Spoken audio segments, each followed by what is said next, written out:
Indian Olympic association की chairperson का एक चौंकाने वाला स्टेटमेंट सामने आया है जो उन्होंने मीडिया को रिलीज किया।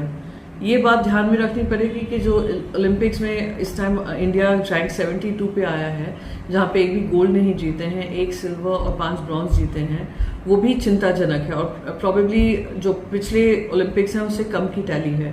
साथ ही साथ इंडियन ओलंपिक एसोसिएशन ने जब विनेश फोगाट को डिस्क्वालीफाई किया गया था 100 ग्राम ओवरवेट होने की वजह से, इंडियन ओलंपिक एसोसिएशन ने ये अपने सोर्सेस के आधार पर कहा था किस तरीके से पूरी रात आईओए की सपोर्ट स्टाफ ने उनको वजन कम करने की कोशिश की थी, 100 ग्राम के अंडर लाने की कोशिश की थी, पर उनकी कोशिशें असफल रहीं, इस वजह से उनको डिस्क्वालीफाई किया गया। जब खुद विनेश फोगाट ने आर्बिट्रेशन पे ये केस को लेकर गए और उसको चुनौती दी कि उनको जॉइंट सिल्वर मिलना चाहिए क्योंकि उनकी जो 3 बाउट्स थे उसमें वो क्लियर विनर रही थी, तो उसमें भी इंडियन ओलंपिक एसोसिएशन ने देर से स्टेप इन किया।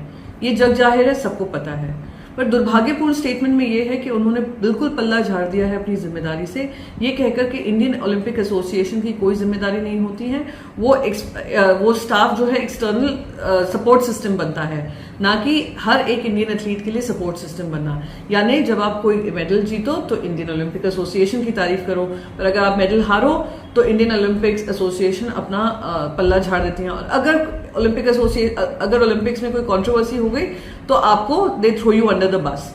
यही सामने आ रहा है। वो लेटर बताता है किस तरीके से विनेश की पूरी लड़ाई उन्होंने अकेली लड़ी है, उनको किस तरीके से आइसोलेट किया गया है। आप मुझे बताइए, आज अगर ये अमेरिका के साथ हुआ था, ये जापान के साथ हुआ होता, चाइना के साथ हुआ होता, ये कंट्रोवर्सी सामने आती, क्या उनकी ओलंपिक एसोसिएशंस उनको डिसोन कर देती, जो आज पीटी उषा जी ने अपने स्टेटमेंट के माध्यम से किया है।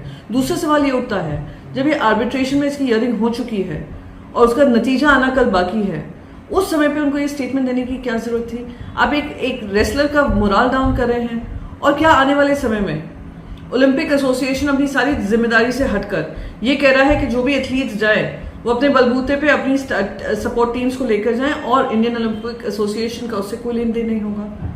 ये दुर्भाग्यपूर्ण है। आने वाले समय में ओलंपिक एसोसिएशन जो होता है एक इम्पॉर्टेंट रोल निभाता है, और अगर वो अपनी जिम्मेदारी से ही भागने का काम करेगा, दिखा रहा है कि केंद्र सरकार ने भी जो सपोर्ट मिलना चाहिए था वो नहीं दिया है। साथ ही साथ मुझे ये भी याद आता है, जब पीटी उषा जी जंतर मंतर गई थी और जंतर मंतर में ये कहने की बजाय कि महिला रेसलर्स को न्याय मिलना चाहिए, सेक्सुअल हरासमेंट के जो चार्जेस थे उस पर इन्वेस्टिगेशन होनी चाहिए, उन्होंने उल्टा महिला रेसलर्स को ये कहा था, जिसमें से विनेश फोगाट खुद भी थी, ये कहा था कि आप देश का नाम खराब कर रहे हो इस तरीके के प्रोटेस्ट कर।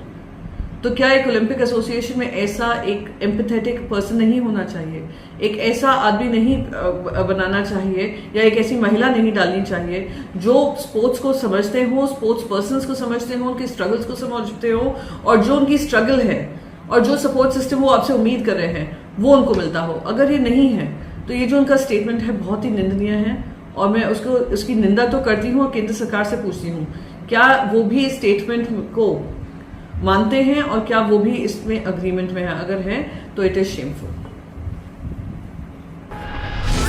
Stay ahead with our cutting-edge news app. Instantly access the latest shorts in just 1 minute and breaking news in just 50 words. Download now for a smarter, faster news experience.